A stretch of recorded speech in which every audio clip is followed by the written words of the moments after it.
nagpasampa dito?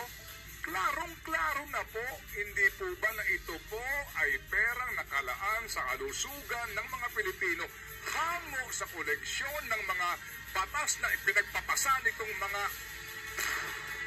mawalang galang lang po. Ano po?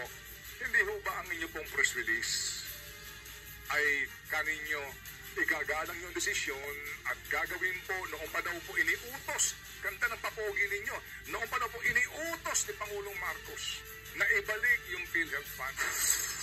Ano itong kasama yung pag-aaral sa motion for reconsideration? Ano yan? Kumbaga, talagang pinag-iisipan po ninyo mag-file pa ng MR dito? Anak ka ng po! Ay, nung nabasa ko ito, hindi ko malaman kung matatama ka, maiinis ka eh. Hindi mo na kinakailangan pa dito ng ng oposisyon. Panibagong self-inflicted po, mga kapatid, na injury sa panig po ng Panguluhan dito. Mr. President, pakinggan na ba ito si Dave Gomez? Pakinggan na ba yan? Pakinggan na ba ito? Pwede bang sabihin natin next?